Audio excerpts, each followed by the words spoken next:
welcome back to my channel. Thanks so much for watching. And today what we're going to talk about is how to build strong confidence in your sales processes. There are several concrete ways that you can help build your confidence. And this is even before you end up making your first sale. And the first one we're going to talk about is product knowledge. So try to learn as much as you possibly can about your company's solution before you ever enter your first sales meeting. And the way that you can do that is by meeting with the experts. Make sure that you come with a list of questions and ask everything that you can think of. Really, truly understand not just about your solution, not just about how it helps, but how it works. Another way to build up strong product knowledge is by actually using your product, right? By putting yourself in your prospect's shoes and actually using your product every day. So in my case, I work in an ad tech company. We sell ad tech software. I have a login for that platform. I log into it regularly. I use it all the time. And so when I'm talking to prospects, I can speak through my experience. I'm not just talking about it from a high level or theoretically. I've used the platform. Next thing that's important that you can use to build confidence immediately before you ever even speak to a client is setting up mock sales pitches. So this is one of the things that I did a lot of when I first started in sales, and it was super helpful for me. Ask one of your sales colleagues, ask your manager, hey, would you be willing to set up 30 minutes aside? We'll do it on a slower time, maybe a Friday, and let's just do some role play. Personally, I think that they'll get a lot of value out of it as well.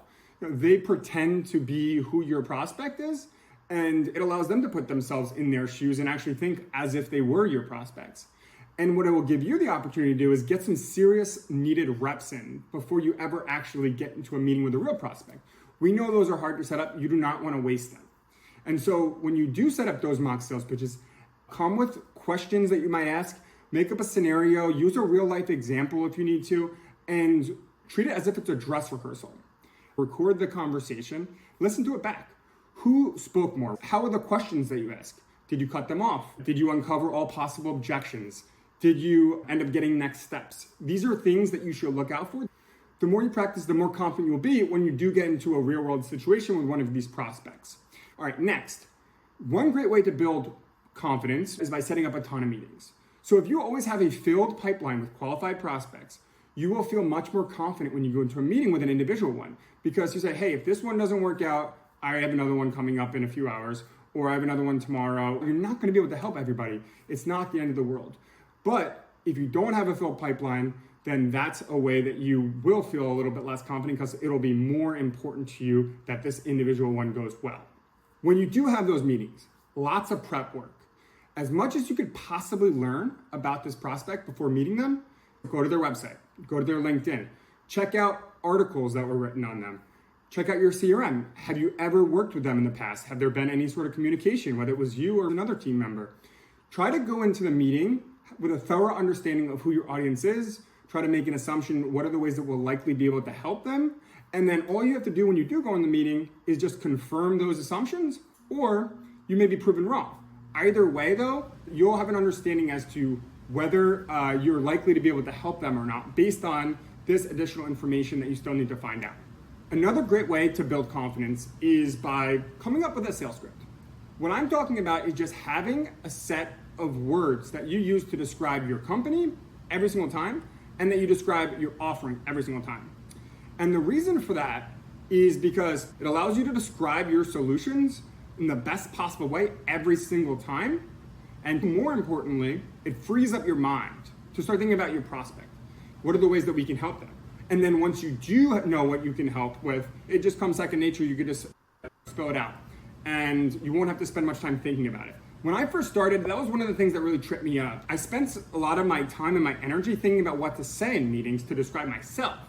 But once I wrote the script and I memorized them and I practiced them, then it came second nature. Then I could spend more of my time thinking about what really matters in the meeting, which is my prospect and their needs. The next thing I'll talk about is rejection.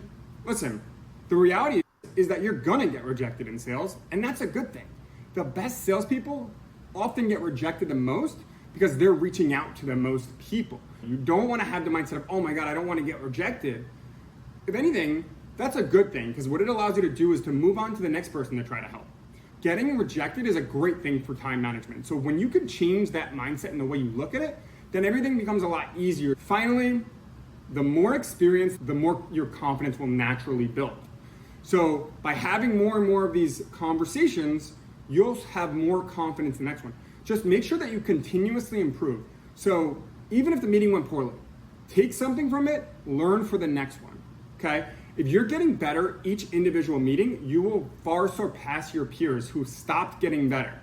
So by keeping these things in mind, having a full pipeline, practicing with mock sales pitches, having a ton of product knowledge, and having the right mentality around rejection, when combined with when you get more experience, your confidence will naturally go through the roof.